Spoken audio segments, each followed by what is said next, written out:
మొదటి రాజుల గ్రంథము 14వ అధ్యాయము.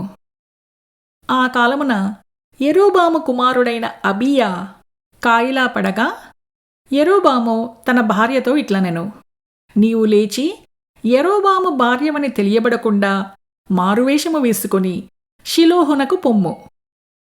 ఈ జనుల మీద నేను రాజునగుదునని నాకు సమాచారము తెలియజెప్పిన ప్రవక్తయగు అహీయా అక్కడ ఉన్నాడు.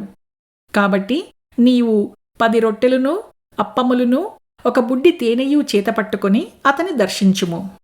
బిడ్డ ఏమగునో అతడు నీకు తెలియజేయునని చెప్పగా, యెరోబోము భార్య ఆ ప్రకారము లేచి షిలోహునకు పోయి అహీయా ఇంటికి వచ్చెను. అహీయా వృద్ధాప్యము చేత కండ్లు కానరానివాడై ఉండెను. అంతట యెహోవా అహీయాతో సెలవిచ్చినదేమనగా, యెరోబాము కుమారుడు కాయిలాగా ఉన్నాడు కనుక అతని గూర్చి నీచేత విచారించుటకై యెరోబాము భార్య వచ్చుచున్నది.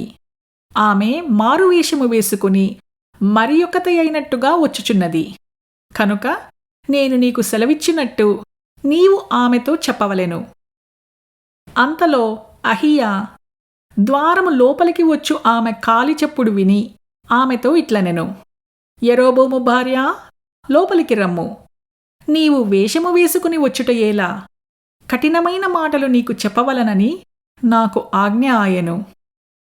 నీవు వెళ్ళి యెరోబాముతో చెప్పవలసినదేమనగా, ఇశ్రాయేలీయుల దేవుడైన యెహోవా ఈ ప్రకారము సెలవిచ్చుచున్నాడు: నేను నిన్ను జనులలో నుండి తీసి హెచ్చింపజేసి ఇశ్రాయేలు వారను నా జనుల మీద నిన్ను అధికారిగా నియమించి దావీదు సంతతి వారి యొద్ద నుండి రాజ్యమును తీసి నీకిచ్చియుండినను, నా ఆజ్ఞలను గైకొని మనఃపూర్తిగా నన్ను అనుసరించి నా దృష్టికి ఏది అనుకూలమో దాని మాత్రమే చేసిన నా సేవకుడైన దావీదు చేసినట్టు నీవు చేయక, నీకంటే ముందుగా ఉండిన వారందరికంటేనూ అధికముగా కీడు చేసియున్నావు.